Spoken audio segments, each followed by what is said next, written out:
এটা মদিনার জামাত। কোন জামাত? এই মদিনার জামাত শুধু পুঁথিগত তথ্য না, এই মদিনার জামাতের প্র্যাকটিক্যাল। আপনি একটু অগ্রসর হন,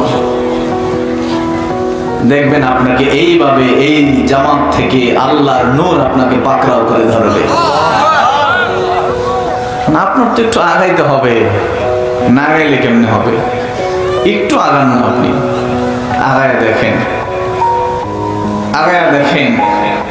এই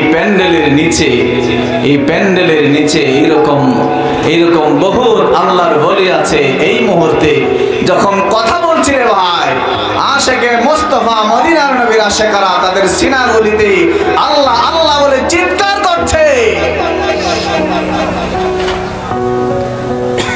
তো আপনি এরকম হন না কেন? আপনার এরকম ইচ্ছে হয় না কেন? পিছায় থাকবেন কেন?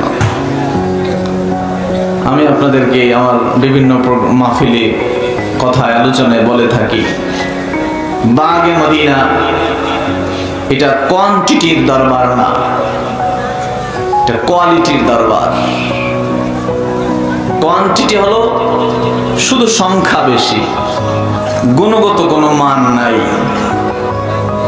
আর কোয়ালিটি হলো সংখ্যা যাই হোক কিন্তু গুণগত মান সবার সেরা।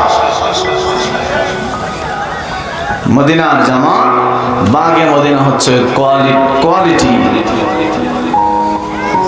সম্পন্ন লোকদের দ্বারা এই জামাত। আল্লাহ বাবা, আপনারা এই যে স্টেজে এতগুলি আলেম, সবাই বেশিরভাগ আলোচনা করে নাই, এতগুলি আলেম বসা। মদিনার জামাতের আলেম বহুত পীরের চাইতে অনেক বেশি দামি। কথা লম্বা হবে, এই জন্য বিস্তারিত বলা যায় না, অনেক দামি।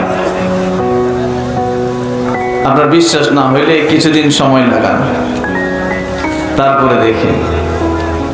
আমরা এরকম ওপেন চ্যালেঞ্জ, মদিনার জামাত ওপেন চ্যালেঞ্জ দেয়, এখানে আসবেন নিজেকে পরিবর্তন করতে, এখানে আসবেন মদিনার রঙে নিজেকে রাঙাইতে, এখানে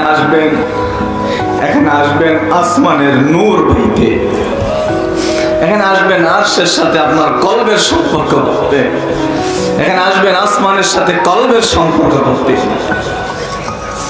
এরকম আমাদের মদিনার জামাতের অনেকে আছে, প্রথম আসা বলে অনেক সময়, হুজুর আমার তো কলবের জিকির নাই, আমার সুলতান আজকার নাই, আমি তো কিছু বুঝি না। কিন্তু দেখা গেল কিছুদিন পরেই সে সব বোঝা শুরু করে, কেন? তার আগ্রহ বেশি। কিন্তু আমার সে আগ্রহ নাই, হয়তো আপনার সে আগ্রহ নাই, বেড়ে হয় না, কিন্তু তার আগ্রহ বেশি, আল্লাহ তাকে দিয়ে দিচ্ছে।